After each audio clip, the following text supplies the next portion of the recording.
Shelburne, the scenic natural harbor along the south coast of Nova Scotia, became home to many former slaves who landed in Canada in the 1700s. During the American Revolutionary War, the British offered freedom to slaves of rebels who escaped and made their way into British lines. Many slaves and free blacks seized this opportunity. By 1784, well over 3,000 had emigrated to Nova Scotia. The Black Loyalists founded settlements throughout Nova Scotia. The largest was at Birchtown near Shelburne.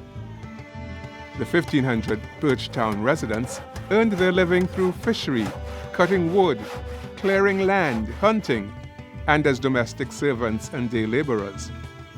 Many arrived late fall and didn't have the opportunity to clear land, build homes, or plant crops. They spent the winter in tents and makeshift huts in thick woods. Others built pit homes.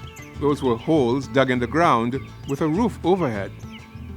They would light fires inside to create heat, so holes were left in the roof to allow the smoke to escape. The hardship that they faced was offset by the resiliency and the determination, and a large number of them did survive. I'm living proof of that survival because my ancestors were those who had landed here in Birchtown. The Black Loyalists encountered unfair and unequal treatment. They were given much smaller plots of land and fewer provisions than white settlers. In fact, many did not receive any land, and some received no provisions. Black laborers were also paid lower wages than white laborers for the same work, and they were denied the vote. Local bylaws also penalized the blacks for offenses such as dancing and loitering. In fact, their Saturday night frolic was banned in Shelburne because it disturbed their white neighbors. In July 1784, everything came to a head when mobs of local white laborers and disbanded soldiers drove black people out of Shelburne. They tore down their homes and their Baptist church. They blamed the blacks for low wages and unemployment. 1787 to 1790 brought famine to Nova Scotia.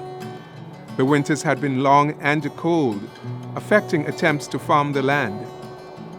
By 1790, after years of unfulfilled promises, many Black Loyalists had become dissatisfied with conditions in Nova Scotia.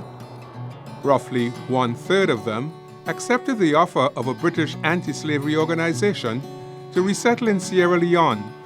So on January 15, 1792, 1,200 of the Black Loyalists left Halifax in 15 ships bound for Sierra Leone in Africa. The population in Birchtown shrank after the exodus. Employment in Shelburne caused many families to relocate there in later years. Birchtown remained a small rural community who worked mainly in farming, fishing, and forestry. But its history is kept alive by descendants of those original Black Loyalists.